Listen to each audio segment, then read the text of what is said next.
O Vasco estreou perdendo no Campeonato Brasileiro para o Mirassol por 2-1 de virada. E é um jogo que me deixou bastante preocupado com o Vasco, visando o restante de temporada, Campeonato Brasileiro assim por diante. E o que mais me deixou preocupado foi realmente após a entrevista coletiva do técnico Fernando Diniz. Porque é de senso comum que o Vasco não fez uma grande partida, não teve uma grande atuação. E às vezes você precisa ter um pouco de senso crítico para você poder evoluir, para você poder melhorar. E o Fernando Diniz chegou na coletiva pós-jogo e falou que o Vasco fez uma boa partida. O Vasco não fez uma boa partida. O Vasco pode ter tido momentos bons na partida. Eu posso te falar o início de jogo do Vasco, um período no primeiro tempo, o finalzinho de jogo, mas aí já é muito mais no desespero para você tentar empatar. Mas num contexto geral, o Vasco não fez um bom jogo. A gente entende as limitações hoje que tinha o Vasco, jogando sem centroavante, tendo que jogar com o Coutinho e com o Rojas atuando ali como falsos camisas 9, e o Vasco sentiu muita falta de um jogador de referência, de um jogador para prender essa bola lá na frente, para segurar a defesa adversária. Um time do Vasco muito leve, mas com muita dificuldade. Ao mesmo tempo que o Vasco tinha um time leve, faltava velocidade, faltava jogadores de arranque. O Vasco seguiu no jogo de hoje tendo como único jogador de força do meio para frente para realmente carregar essa bola, para poder gerar perigo na última linha do Mirassol, o Andrés Gomes. Então o Vasco acaba ficando previsível, a gente pode falar. E um Vasco desfalcado, né, obviamente, sem o Paulo Henrique na lateral direito. O Puma até dá o cruzamento pro gol do Felipe Coutinho, mas falha no lance do gol do Mirassol, do primeiro gol, que muita gente tá colocando a culpa no Cuesta, mas a principal falha, a gente pode falar, do Thiago Mendes, que não consegue inibir o cruzamento, e do Puma, que estava inteiro na jogada, que tem estatura, que sobe bem nesse tipo de jogada, principalmente quando a gente fala de setor ofensivo. O Puma não conseguiu mapear as costas dele, não conseguiu fazer o giro corporal e deixou o jogador do Mirassol subir completamente livre. E se tu reparar, o Cuesta, ele tenta fazer o corte, tem o erro do gesto técnico. Ele poderia sim ter conseguido fazer o corte, era um lance muito difícil, mas o Eduardo já estava entrando livre nas costas dele para fazer o gol se ele não tenta fazer o corte. Então, para mim, o maior erro nesse gol do Vasco é do Puma Rodrigues, que poderia ter feito algo melhor, poderia ter cortado essa bola, poderia ter subido no corpo, atrapalhado o adversário. O Puma é muito facilmente batido. O Puma que fez o cruzamento do gol, fez alguns saltos de pressão interessantes na partida, mas no contexto geral o Puma tem um problema de perfilamento corporal. Reparem que toda vez que o Puma vai receber essa bola pro Vasco sair jogando, ele recebe completamente virado de costas. Isso já induz o Puma a jogar para trás. Ele nunca recebe com perfilamento corporal ou de frente ou mais lateralizado para frente, que vai possibilitar ele talvez seja dominar a bola para frente. Ele sempre domina para trás, que facilita ele tocar errado para trás, facilita o salto de pressão do adversário, e o Puma faz isso desde que ele chegou no Vasco e ninguém conseguiu chegar nele, consertar, fazer um trabalho individualizado nesse jogador. Mas o jogo estava muito na cara que era um jogo de pressão.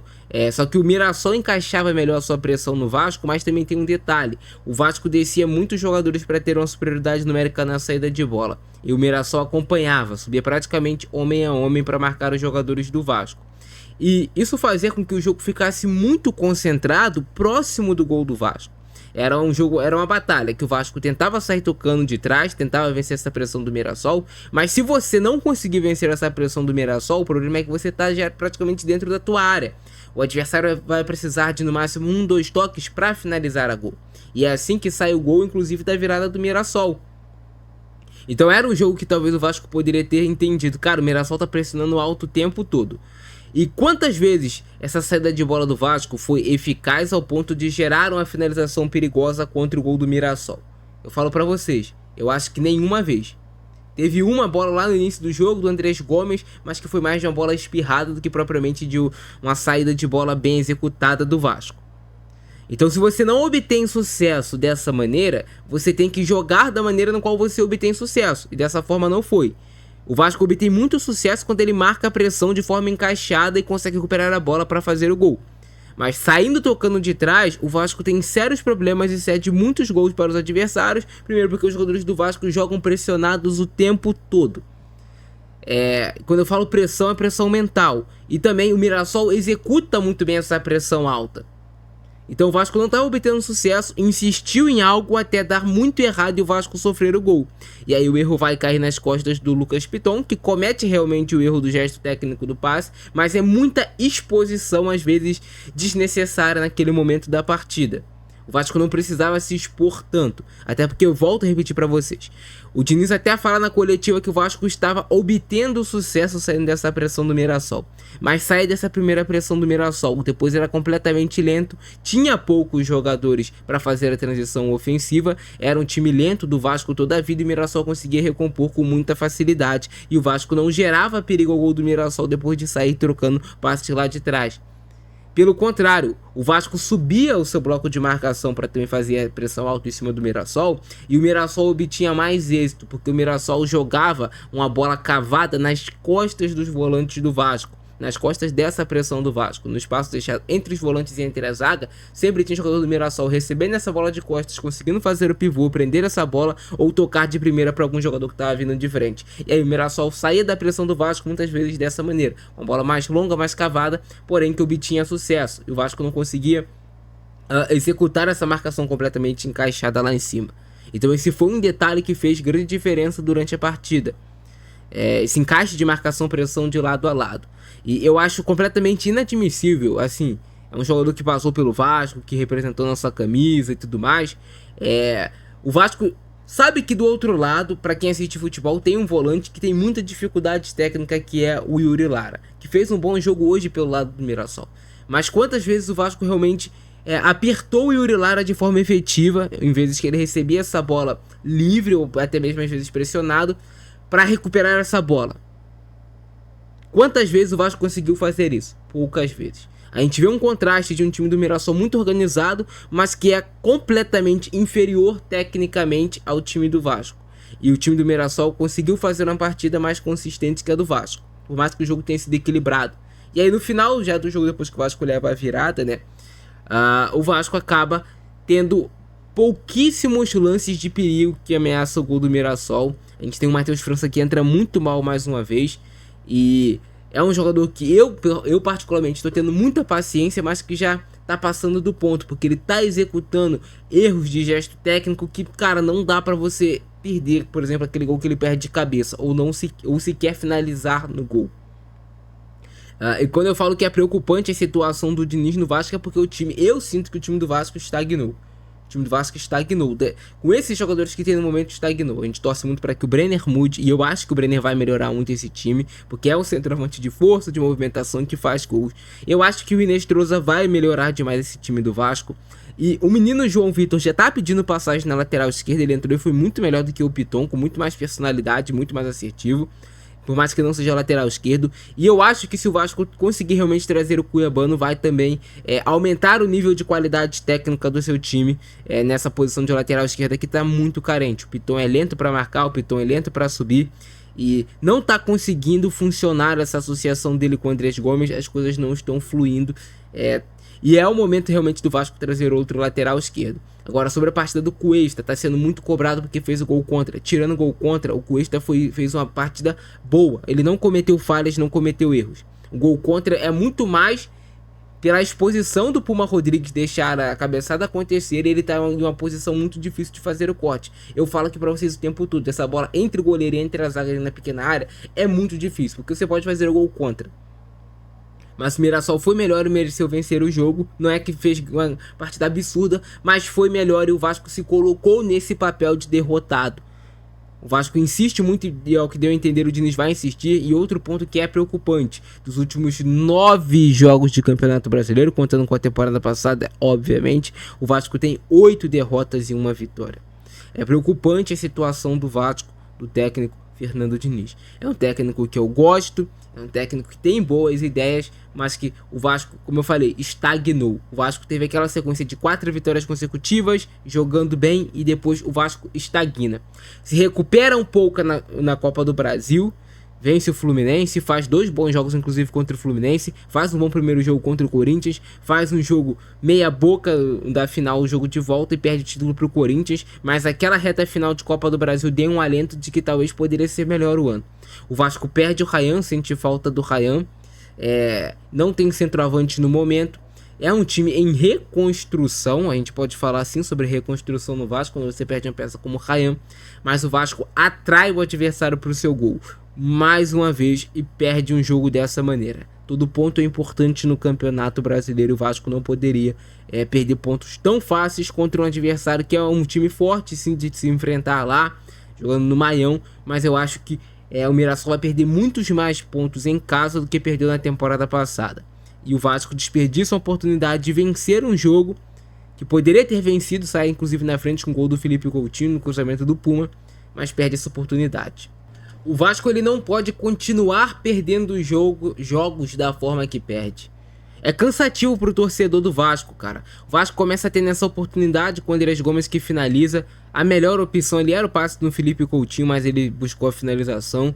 E o Vasco até começa o jogo bem. Eu falo pra vocês, o Vasco fez um primeiro tempo que cedeu oportunidades, muito por vacilos de desatenção, como nesse lance aqui, um lateral, cara. E assim, é desgastante esses vacilos do Vasco por conta de desatenção, de lances muito bobos, mas o Léo Jardim faz a defesa e o Vasco não sofre o gol. Então o Vasco tinha tido uma oportunidade de gol, cedeu a oportunidade para o Mirassol por conta de desatenção e esperteza também do lado do Mirassol, não vou desmerecer aqui o adversário.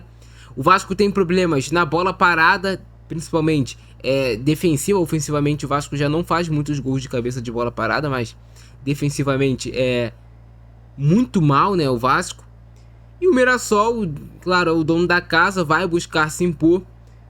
Não estava tendo chances tão claras assim de gol, mas estava com talvez mais virilidade no jogo, vencendo mais as divididas do time do Vasco. Assim, eu fico achando inadmissível como o Vasco ele consegue perder os jogos e assim parece que o semblante de alguns jogadores do Vasco tá normal, é acostumado a perder esse tipo de jogo. Aqui foi a tentativa de chute do Rojas, que entrou jogando como esse falso 9, junto com o Felipe Coutinho, os dois ali na frente. E o Vasco, como sempre, se defendendo muito mal, né? O Vasco perde bolas fácil, o Vasco marca de forma frouxa e isso é algo histórico que acontece no Vasco, eu realmente não sei o que acontece. Isso aqui é um erro do Puma Rodrigues que quase entrega o gol e aqui é um erro de perfilamento corporal do Puma, o toque errado do Puma Rodrigues. O Nuno baixa muito para ajudar nessa construção de jogo, mas para você sair tocando desde lá de trás, de pé em pé, como quer fazer o Diniz com o Vasco, achando muitos jogadores, tu tem que ter o erro minimizado. E o Vasco não consegue ter esse erro minimizado. E aí sai o gol aqui do Felipe Coutinho, gol de cabeça, e isso é algo que me estressa muito, porque o Vasco sai na frente, faz o gol, fazia uma partida ok, não era boa, mas fazia uma partida ok nesse momento aqui do jogo. E o Vasco vai levar a virada, assim, sim, a impressão que passa é que o Mirassol nem faz tanta força para fazer a virada. Não me passou a impressão que o Mirassol é um time forte. Nossa, o Vasco perdeu pontos para um time muito forte no Campeonato Brasileiro. Não, cara, não. Olha só o Puma Rodrigues. Ele acompanha a trajetória da bola, ele tá de costas o tempo todo. Ele tá em uma clara desvantagem, não consegue subir. E aqui o Cuesta comete um erro de gesto técnico, cortando, ele pega mais de joelho na bola. O Eduardo já entrava nas costas dele e o Vasco leva esse gol. Desgastante pro seu torcedor, acho que essa é a palavra certa, que ele cortou de joelho, mais no susto. Era uma cabeçada que não tinha o endereço do gol, mas olha só, o Eduardo tava entrando nas costas aqui do Cuesta. Como marca mal o Vasco. O Vasco tinha superioridade numérica dentro da área, mas o Puma consegue perder esse duelo. E as coisas dando errado, né? O Piton tentando fazer esse toque aqui de efeito pro Felipe Coutinho, dá errado. O Vasco hoje com um time muito baixo de estatura também, é bem verdade. E o jogo volta para o segundo tempo e o Vasco em momento algum busca se impor no início do segundo tempo. Isso me irrita demais, essa postura do Vasco. É um time que não se impõe fisicamente, é um time que não se impõe tecnicamente. É um time que não tenta em vários momentos tentar jogar do Vasco, ao invés do Vasco tentar trocar os passes lá no campo de ataque, já tendo a posse de bola, o Vasco o tempo todo só atrai o adversário para dentro do seu campo, para dentro da sua área. E é como eu falei, vai gerar espaço às costas? Vai, mas o Vasco trabalha com muitos jogadores lá no setor de trás e não consegue ir produzindo, não consegue ir progredindo gradativamente até o campo de ataque, não. Muitos ficam pra trás e realmente às vezes na puxada fica o Andrés Gomes e o Coutinho. Vai atacar como, cara? O time do Mirassol conseguia recompor e isso é algo marcante nesse time do Vasco do Diniz em muitos momentos. Até encaixa saindo da pressão com troca de passes, mas o trabalho depois que você força essa primeira pressão no adversário do Vasco não é bom. Não é bom. E aí leva um gol do Eduardo, o Léo Jardim tenta adivinhar o lado, que eu não consegui entender muito bem. O chute do Eduardo sai muito fraco. Eu acho que se ele fica ali no gol, ele consegue fazer a defesa. O Eduardo bateu no contrapé dele. E aí o Vasco entra o Andrei Fernandes, entra o João Vitor, os meninos da base, entra o Matheus França para tentar mudar o jogo. Só que o Vasco não consegue produzir, cara. O Vasco não consegue encaixar uma marcação alta em cima do Mirassol. Sempre tinha um jogador sobrando livre. O Vasco perde as divididas, cede oportunidades de gol. O Mirassol consegue trabalhar com mais facilidade essa bola aqui no Reinaldo, que o Cuesta consegue fazer até o corte. Mas eu volto a repetir, é preocupante a situação do Vasco, cara. E você perder dividida para um jogador como o Yuri Lara, assim, é algo que me indigna. Porque é um jogador que, quem é vascaíno sabe, era um jogador de muita vontade, mas de pouquíssima qualidade quando passou por aqui. E é isso, cara. O Vasco pouquíssimo atacou, né? Os lances assim que você pega de oportunidade perigosa de gol pro Vasco. Teve só o lance do gol aqui que apareceu, o lance do Andrés Gomes. Teve 3 lances de perigo pro Vasco marcar gol contra o Mirassol. Nesse jogo foi muita coisa. E isso é muito, muito pouco. E aí foi isso aqui os melhores momentos do jogo. Eu quero saber a opinião de vocês aí embaixo, se vocês concordam ou discordam de mim. E é isso, cara, é indignante a situação do Vasco, é muito, muito triste o Vasco fazer um jogo desses e o Diniz chegar e falar pro torcedor que o time jogou bem. Muito triste, cara, e o retrospecto dos últimos jogos do Vasco no Campeonato Brasileiro é preocupante. Fui.